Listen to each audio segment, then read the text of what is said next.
le marchand et le génie. Troisième nuit.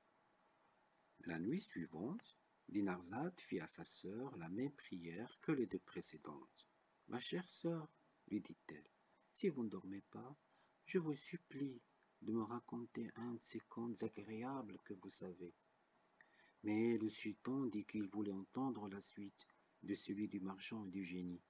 C'est pourquoi Scheherazade le reprit ainsi. « Sire, dans le temps que le marchand et le vieillard qui conduisait la biche parlaient, il arriva un autre vieillard, suivi de 2 chiens noirs. Il s'avança jusqu'à eux, et les saluant leur demandant ce qu'ils faisaient en cet endroit. Le vieillard qui conduisait la biche lui apprit l'aventure du marchand et du génie, ce qui s'était passé entre eux et le serment du marchand. Il ajouta que ce jour était celui de la parole donnée et qu'il était résolu de demeurer là pour voir ce qui en arriverait.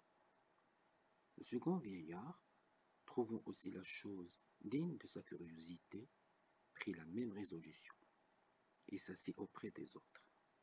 Et à peine se fut-il mêlé à leur conversation qu'il arriva un troisième vieillard qui, s'adressant aux 2 premiers, leur demanda pourquoi le marchand qui était avec eux paraissait si triste. On lui en dit le sujet, qui lui parut si extraordinaire qu'il souhaita aussi d'être témoin de ce qui se passerait entre le génie et le marchand. Pour cet effet, il se plaça parmi les autres. Ils aperçurent bientôt dans la campagne une vapeur épaisse, comme un tourbillon de poussière enlevé par le vent.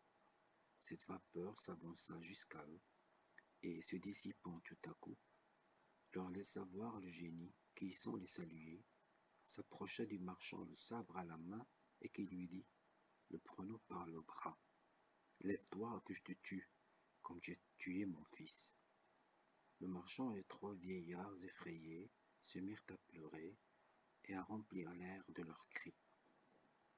Scheherazade, en cet endroit, apercevant le jour, cessa de poursuivre son conte, qui avait si bien piqué la curiosité du sultan que ce prince, voulant absolument savoir la fin, remit encore au lendemain la mort de la sultane.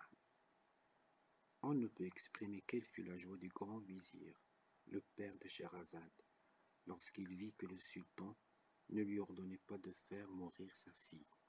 Sa famille, la cour, tout le monde en fut généralement étonné et ravi.